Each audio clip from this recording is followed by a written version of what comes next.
Welcome to the Everybody Matters podcast, a show dedicated to the idea that when organizations care enough to show their people that who they are and what they do matter, they unlock the only business idea with truly unlimited potential. I'm Brent Stewart, your host. This podcast is an outreach of Barry-Wehmiller. Don't forget to connect with us on the web at Barry-Wehmiller.com, on Twitter at Barry-Wehmiller, on Facebook and LinkedIn, and check out our blog, trulyhumanleadership.com. A few weeks ago, Barry-Wehmiller CEO Bob Chapman had a fantastic opportunity to present our message of truly human leadership at the Aspen Ideas Festival, which is hosted by the Aspen Institute. If you've never heard of it, the Aspen Institute is a nonpartisan forum for values-based leadership in the exchange of ideas. As it says on their website, Aspen Institute experts are leaders in their fields, bringing a wide range of backgrounds and perspectives, all aimed at doing the most good for the greatest number of people. So the discussions they facilitate are designed to provoke further and improve actions taken in the real world. The Aspen Ideas Festival is one of the largest events hosted by the Aspen Institute. This year's fest included some 350 presenters, 200 sessions, and 3,000 attendees. In addition to Bob, presenters at this year's fest not only included our good friend Simon Sinek, but a diverse slate of names, such as New York Times columnist David Brooks, Senator Cory Booker, Transportation Secretary Elaine Chao, former HUD Secretary Henry Cisneros, Saturday Night Live Weekend Update anchors Michael Che and Colin Jost, Katie Couric, former Disney CEO Michael Eisner, Pulitzer Prize winner Thomas Friedman, political writer Bill Kristol, and author Susan Orlean. A lot of people with diverse ideas. Amidst all the issues discussed at the fest, Bob was honored to be able to talk about our company and our learnings in the manufacturing industry. We believe truly human leadership can change the world. We want to share that message with as many people as possible. So here's an edited version of Bob's talk from the Aspen Ideas Fest, and we hope it inspires you to action. I had the privilege about a year and a half ago to participate in my granddaughter's graduation from Aspen High School. It's in the music tent. It's a beautiful venue, and as I sat in the seats with Cynthia, as our daughter Aiden walked up and with 158 other students, everybody was so proud of their child, so pleased with the opportunity of one of the best public high schools in the state of Colorado, going to good colleges, good universities, and everybody was applauding and looking forward to these children entering the world. And from my experience in the world, I had a tear in my eye because I knew the world that they were going into. And while we have this joy that we're sending their kids out into the world, my concern is that we have not created a world where they're going to continue to be who they're intended to be, and I want to share that with you. So I had a tear in my eye, but I have hope in my heart. So let me walk you through this. Here's the crisis. As it said in the video, 88% of all people who work in this country feel they work for an organization that does not care about them. 3 out of 4 people in this country are disengaged in what they're doing. We talk about the healthcare crisis. Guess who's the cause of the healthcare crisis? Organizations in this country are the cause of the healthcare crisis. Why? Because 74% of all illnesses in this country are chronic. The biggest cause of chronic illness is stress, and the biggest cause of stress is work. Okay? Do you know that on Monday mornings there's a 20% increase in heart attacks as people have to go back to work? Our workplaces are harming the very people we are so joyous that our children get a job. You know, we talk about an economy where we create jobs, but we're not creating dignity and we're not creating caring. And that's what we want to talk to you about. Recently, the Mayo Clinic told us something that it was startling to me. The person you report to at work, your supervisor, is more important to your health than your family doctor. Think about that. How many people in leadership positions in this country are aware that the way they lead the team of people they have the privilege of leading is going to be a primary factor in the health of the people that they have the privilege of leading? So we don't I know that I was never taught that. I was never made aware of that. And we're going to show you how else it impacts you. So what we have, the way we're working in this country is not working. I had the privilege of teaching up at Harvard in the fall before the election, and there was 180 global businessmen. And I said to them, the reason you see the political extremism you see in this country right now is because people are hurting. They have jobs, they're going to homes, they're taking vacations, inflation's low, but people are hurting in this country because they don't feel valued. And when you look at the population, the way it voted, it's so evident that the American people are dying for a different message, a message that, if you will, embodied in our book, Everybody Matters. So the way we're working is not working, from our education to our work environment. And so what the world is suffering from is leadership malpractice, okay? From the highest level, and again, I'm talking about American business, but I've had the privilege of speaking in the Air Force. I've had the privilege of speaking to the healthcare industry and to the education field. And I spoke to 200 members of the Republican Party this fall at a Republican retreat. It is broken everywhere, not just in American business. Nonprofits, do leaders of nonprofits know how to care for the people who volunteer? Do our principals in our school know how to care for the teachers in our school? Do you know that 71% of the teachers in this country are disengaged in what they're doing? Disengaged. The people that you send your children to get their basic education are disengaged in what they're doing. They're hurting just as much as the American worker. So we have leadership malpractice in this country, and we could solve it tomorrow. Gallup did a survey of 155 countries for the source of happiness. They thought it would be money, right? It wasn't money because people had enough money. They were no longer motivated by money. They thought it would be health. They found people take their health for granted. Their number one source of happiness in the world, which every one of you want for yourself, people you care about, and the people of this country, is a good job working with people you enjoy. So what do we deny to 88% of the people in this country? And so when we see the political and climate we have, why are we surprised? There's nothing that, I always say to the groups that I get to talk to around the country, don't worry about who's president or who your congressman is. Worry about what you are doing to create an environment where everybody matters. So I'm going to walk you through a little bit of this. One of the things I want you to understand, the shift from management to leadership could be the most powerful force in the world, okay? More powerful than any other force I've seen if we just shifted from management to leadership. And if people, as the theme said, to embrace the privilege of leadership, not the financial consequences, the good car, the higher salary in the office, but the privilege of being impactful to other people's lives. So we're going to now talk about the journey, about the privilege of leadership. What I was taught, I went to undergraduate in Indiana, got an accounting degree, got an MBA degree from Michigan, and then I went to work for Price Waterhouse in public accounting. I took management classes, I got a management degree, and I got a job in management. So what did I try and do?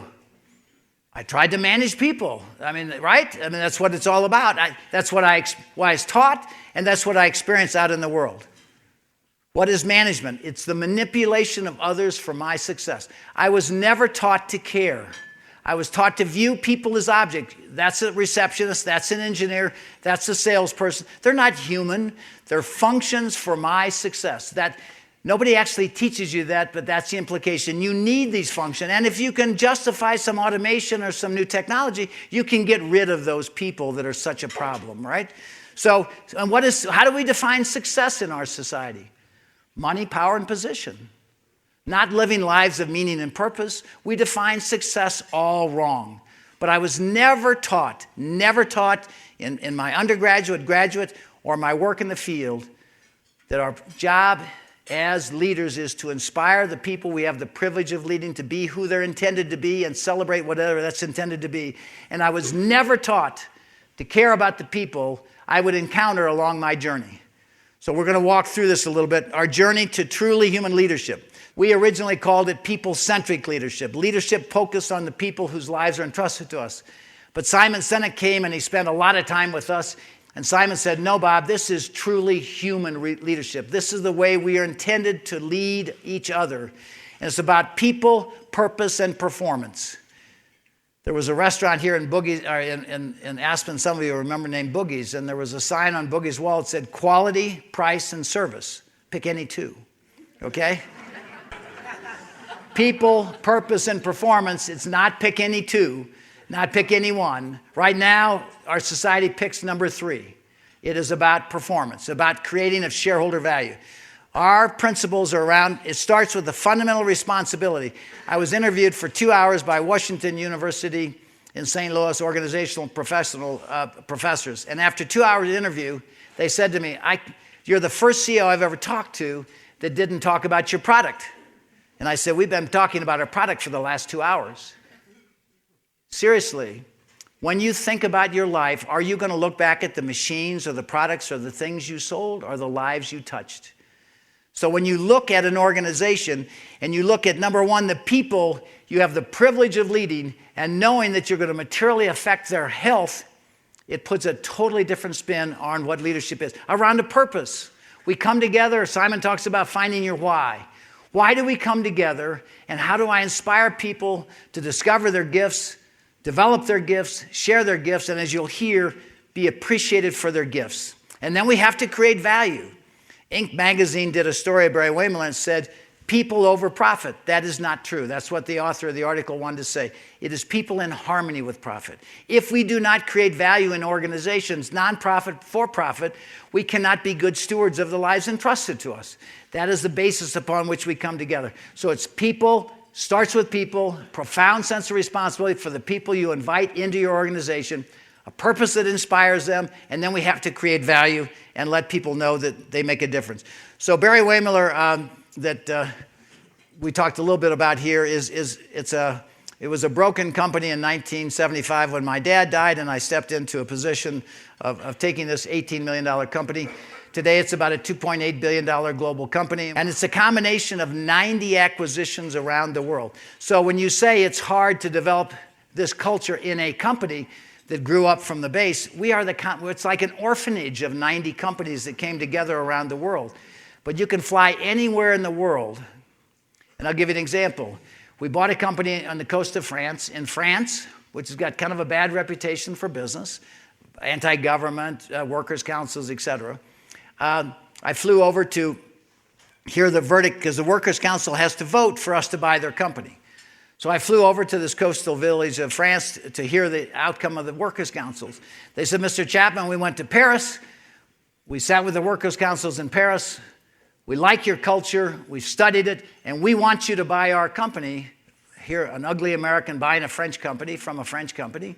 We want you to buy our company. And then a gentleman sitting next to the chairman of the workers' council said, Mr. Chapman, could I say something? His name is Felipe. In his broken English, he said, Mr. Chapman, we've been waiting for you for 32 years. And they began crying. These men were in their 50s and their 60s, and they began crying because they felt they were finally going to get to work for a company that cared about them. French government is very protective of French workers, right? But you can't protect people's souls, okay? They can't dictate how to care. They can dictate laws on compensation and all kinds of rules, but people around the world are hurting. That's what we see all over the world. We operate all over the world. This is a universal truth. We had a gentleman fly in from Moscow who read our book, Everybody Matters. And he said, I want to learn to care for my people in Moscow. He has 2,000 people that work in Moscow. And I said, isn't it amazing? We spent all of our time thinking you as a Russian. And as a child, we hid under desks when you said the word Russia, okay? And here we are sitting together talking about caring about people. This is a unifying force that could begin to heal the world. So that's Barry-Wehmiller. Now, let me talk you through these 3 revelations I had that converted me from a traditional businessman to a truly human leader. We bought a company in 1997 in South Carolina. It's during March of 97, just when March Madness. I flew down there to buy this. We bought this $55 million company, and it was they make machines that make Frito-Lay would buy to bag potato chips. So I flew down there the first day. I bought it. It was a serious investment. I was standing in the lunchroom. And everybody's having a ball talking about which team won, which college team won, who's in the Final Four. And they were just having fun. And the closer they got to 8 o'clock, you could just see the fun go out of their body. You can't even say the word job or work with a smile, okay? And I said to myself that day, why can't work be fun? Why do we call it work? Why do people leave? Why do we have TGIF in this country? Thank God it's Friday, okay? To get the hell out of this place and drown my pain with beer, okay? We're seeing that pain. So I said, why can't business be fun? So I walked into a meeting and I just off the top of my head came up with these games we could play that created value, would have fun, and we saw a profound change in culture. And we were astounded by it. I just wanted people to have fun, but when we found out people had fun, they perform better. And that wasn't why we did it. I just wanted them to have fun. The second, Cynthia and I are Episcopalians. We were at our church. We're the mentor of my church. Ed Salmon was a profound influence on our life, profound influence on how we raised our kids. And we were sitting in the pew, and Ed gave a sermon, and I thought, isn't it amazing to have the privilege of standing before us and giving a sermon to inspire us to be who we're intended to be. And I remember getting up from the pew and looking at Cynthia and said, oh my God, Cynthia, Ed's only got us for 1 hour a week. We have people in our care for 40 hours a week. We could be 40 times more powerful than the church if we simply cared for the people we had the privilege of leading. I walked out of that church with a statement, business could be the most powerful force for good if it simply understood the profound impact we make on the people's lives we have in our care for 40 hours a week. This is the one that, this is the revelation that occurred here in Aspen. A friend of ours, his daughter was getting married down at the Roaring Fork Club. Cynthia and I were in the audience, and he was walking his daughter. Some of you have had the privilege of doing it. He was walking his daughter down the aisle, which some of you had the privilege of doing, and everybody's oohing and ahhing how beautiful she looked, how proud he was. When they got to the altar, he took the hand of his daughter, and he gave it to this young man and said, her mother and I give our daughter to be wed to this young man. And he sits down next to his wife, and they hug each other to watch the ceremony continue. Now, any man in this room who's walked his daughter down the aisle knows absolutely that is not what he intended to say. It's what he was told to say. It's what he was told to say at the rehearsal the night before. What he wanted to say is, look at young man. Her mother and I brought this precious young lady into this world. We've given her everything we can give her so she can be who she's intended to be. And we expect you, young man, through this marriage to continue to allow her to be who she's intended to be. Do you understand that, young man? So I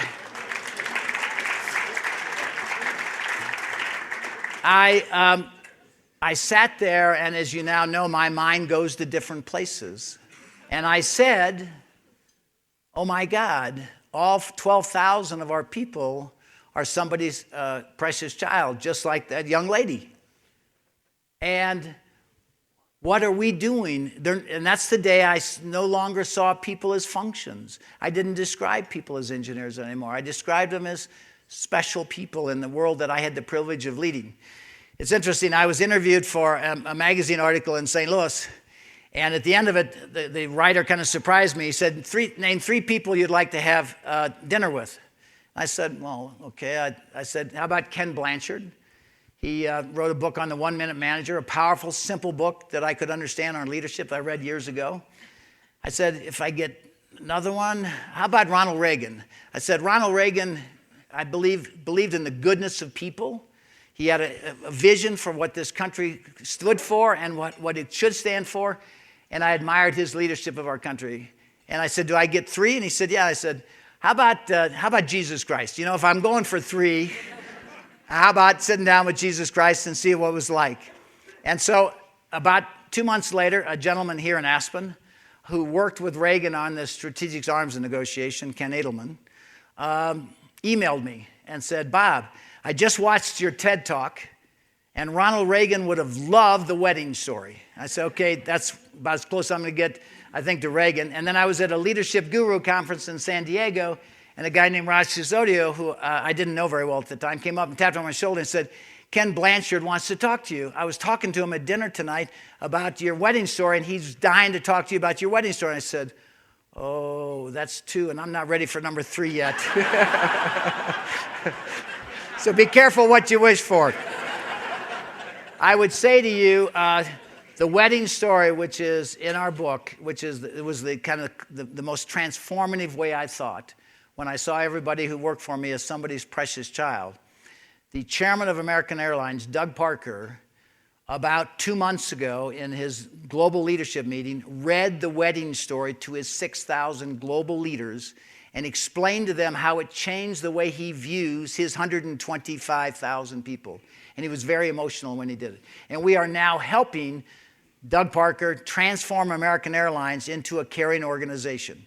And so there are pockets of hope out there. So anyway, that's the wedding story. Our guiding principle, we were fortunate after the incident where we said, why can't business be fun? We started standing back and observing dramatic changes in behavior.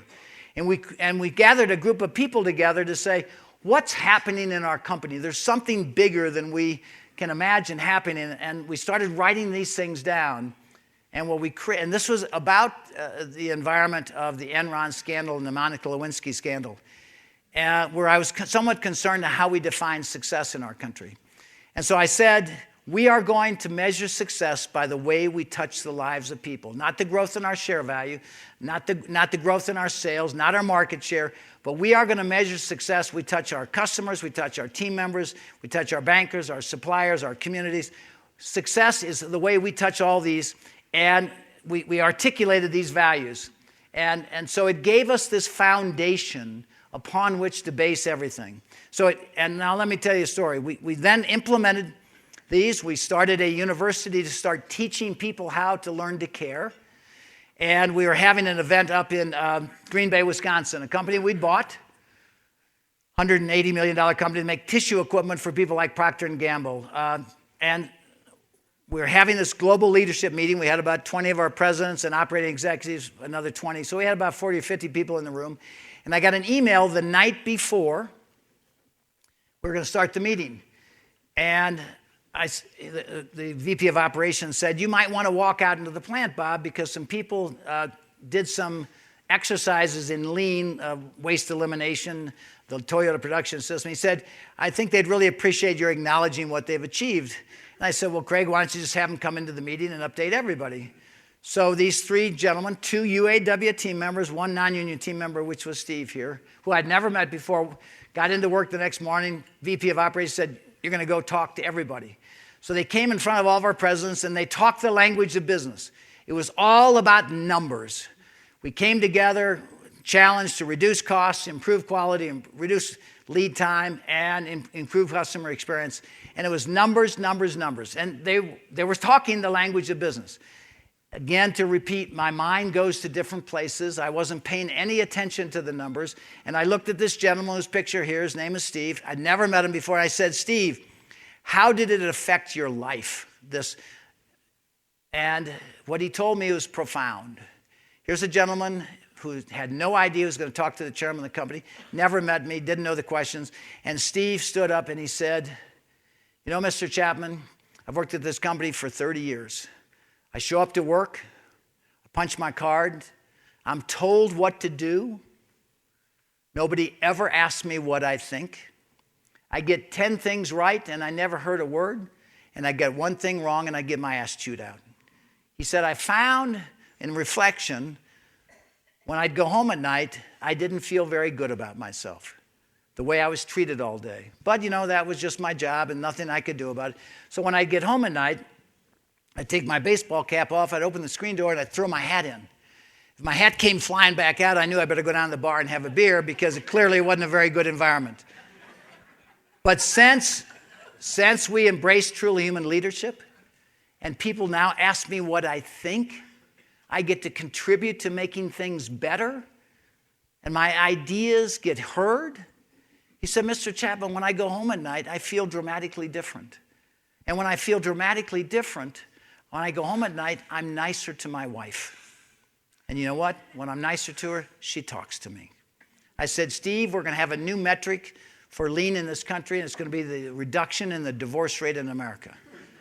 So now, a couple of weeks later, I'm hiking up in Independence Pass with my daughter Jennifer and Cynthia and a few other people, and this one lady was from Dallas, Beverly. And I said to Jennifer, Beverly had a TV program in Dallas on family counseling. She's really famous. And so Jennifer, with 3 kids, 45 years old, 3 kids, asked her the same thing you would ask her. Said, Beverly, what's the most important thing in raising children? Beverly thought a minute, and she said, from our experience, the most important thing in raising children is a good marriage. Okay? And my mind went, bingo. I now put together Steve and Beverly. When we send people home, 88% of all people home feeling not good, it affects the quality of their marriage. And the children that they brought into this world with best of intentions are now subject to parents who don't feel good about each other and treat each other the way they've been treated all day. And we know that for a fact, and I'll get into that later. But clearly, the way we send people home, when we look at the problems in our communities, when we look at the problems in education, we ought to look in a mirror. It's not the kids. What have they seen? What have they experienced? We have sent people home broken.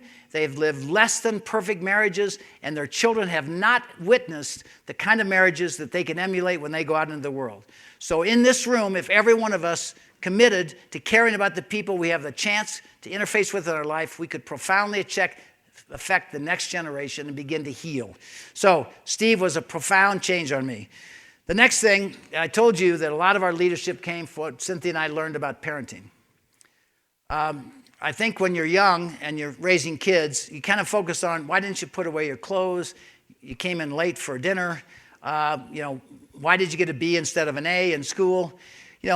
We have a problem. And so what occurred to me along this journey was that we need to shine a light in the organization and look for the goodness. Because if you don't compliment people 7 times for every one constructive positive, it becomes oppressive. We know that in raising children, and we know adults are no different, okay? So the environment that we said Steve was in was one where he got, what did you do wrong? What did you do wrong, okay? And so Steve goes home, and what did he do with his kids? He tends to replicate the way he was treated. We have all kinds of awards. We're constantly looking in our organization for the goodness and holding it up. Because what are most organizations like? Hey, did you hear who got fired? Did you hear we're going to have a layoff? Okay. We talk about the goodness of people all the time. So the economic downturn. Simon talked about this yesterday. We embraced the guiding principle of leadership. 2008, 2009 came along and our orders dropped by 35%. Before the guiding principle of leadership, I would have done what everybody else had done in this country, and I wouldn't have felt bad about it because it's just what you do in business. I would have laid off a lot of our people. But I was sitting in Italy, and I got it. Well, in January, I walked into my board meeting, and as I walked into the board meeting, the first words out of my board is, don't you need to lay off people? In January 2009, everything was falling apart. And I said, I don't think so. We got a pretty good backlog. I think we're okay. But about 6 weeks later, I was sitting in an Italian hotel, and I got an email that a major customer had just put on hold a massive order that we had. And so I thought, oh my God, it's hit us. What am I going to do? And I went back to the guiding principle of leadership, and I said, if we measure success by the way we touch the lives of people, and we lay people off in this environment, we are going to hurt the very people we have the privilege of leading. So that forced a way of thinking that I never thought before, because I just did what everybody does. I laid off people. It's not personal. And so I came up with this, sitting in my hotel room, I came up with the idea, what if everybody took a month off so that nobody had to be let go? So I emailed back to America. I said, think about this. How could we do this? We had unions. We had plants all over the world. And the team, by the time I'd landed, they'd come up with an action plan. And we announced that everybody was going to take a month off whenever they wanted, which was huge, and without pay. And what happened was the morale in the company went up dramatically. Now, we took 1/12 of their salary away, and the morale went up dramatically. Why? Because they felt safe, and they felt they gave up a month's salary so their neighbor in the office and others should not lose their job, because they knew these people, they knew their kids, and they didn't want them to get hurt. Because there's collateral damage when you lay off people. People know those people, they know their kids, and they feel the pain of their friends being hurt. So that we also suspended our 401k savings plan, our match. They could still put in the savings. And so we get through the economic downturn, and all of a sudden our business improves more dramatically than we thought by like the fall of 2009-10. I went home to Cynthia and I said, when things got bad quickly, we went to our people and said, you've got to sacrifice. Now things are getting better quickly. What's the appropriate way to respond? And I said, you know what? People's retirement's very important to them. Why don't we go back and give them back the match that they gave up? And so we believe we're the only company in the country that went back and gave back to them the match that they gave up over the next 3 quarters. And that was profoundly meaningful, because who you are in your worst of times is who you are, and that's how people judge you. So Simon talks about that all over the country, but it profoundly affects, if you care about your people, you don't fire people. You know where that came from? The French firing squad, right? I mean, it's the language of business is inhuman. We have bosses, supervisors, and managers. We fire people. We lay off people. It's an inhuman language to your children, brothers and sisters, and mothers and fathers. So I think what we've learned along this journey, management is the manipulation of others for your success. You can't manage anybody, so why do you try, and why do we give people that title? Leadership is the stewardship of the lives entrusted to you, and that profound responsibility for those people in your care. Leadership and parenting are identical. There is no difference. It is simply caring for the people that came through birth or through employment. People at all levels, profoundly want to know that who they are and what they do matters. And when you genuinely show them that, you touch their lives beyond your imagination. Listening is the most critical leadership skill and the most powerful act of caring. This is something I want to amplify and touch on for a minute. When we decided that we couldn't ask people to go from management to leadership because they had been taught management, they'd never been taught leadership, so we had to create a university. So one of our team members said, if we're going to teach people to be leaders, we need to teach them to listen. I said, why would you need to teach adults to listen? We all learned to listen when we were very young. I was asked to speak to 200 members of the Republican Party in October, I think it was. And as I was sitting at the table with Paul Ryan, and the lady running the Republican event leaned over to me, and this won't surprise you, and she's right before I was going to give my keynote, and she said, Mr. Chapman, what are we going to do about the lack of trust? And I said, you mean in Washington? She said, no, I mean in this room. She said, nobody trusts anybody. That's the government we have in our communities, in our country, in the world. Nobody trusts anybody, and that's evident when you look at the news at night. Why? Because we have never, and so we got into this intense 5-minute conversation right before I went up, and I shifted my whole focus of my talk to these 200 Republicans, and I said, you know the problem all of you had? You all learn to talk and you get elected because you know how to talk, but you come together and you don't know how to listen. Because we don't know how to listen, we don't know how to value the other person's opinion. We don't know how to work things out because we don't understand the way you think. Because we all think, the golden rule is obviously treat others as you want to be treated, but we find it's not quite that way, okay? The message is treat others as they need to be treated. And you have to learn to do that. It's a learned skill. So how we lead on any organization profoundly affects the health and the family unit that's represented. So the people that go home from your care, the way you treat them will affect the way they treat their spouse and their children. And we could change that tomorrow. We don't need to raise taxes. We don't need to change laws. When we all try and look for government to fix things, to me it reminds us, thinking the other day, if you walk around the city of Aspen and you see some trash and you say, I wonder why Aspen doesn't pick up this trash, instead of leaning over yourself and picking up the trash and throwing it away. Why do we look for the government to fix what's wrong in this country when it's right here in our hearts and heads that we could fix this country tomorrow if we just began to care about the people who have the privilege to lead? It affects their health and their family life. So Simon Sinek made this observation in studying Barry-Wehmiller.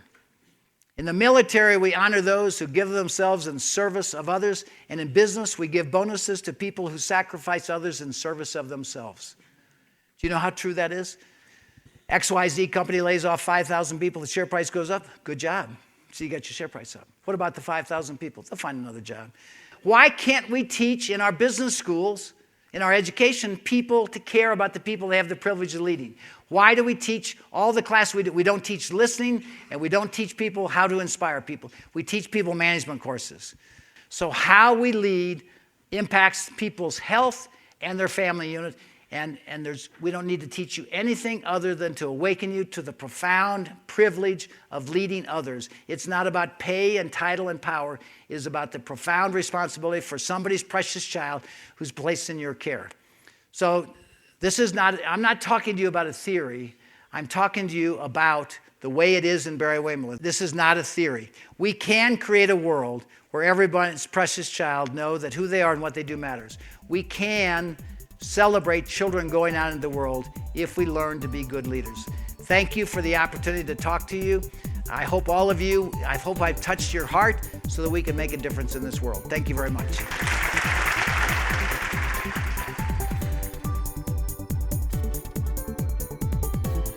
Thanks for listening to the Everybody Matters podcast.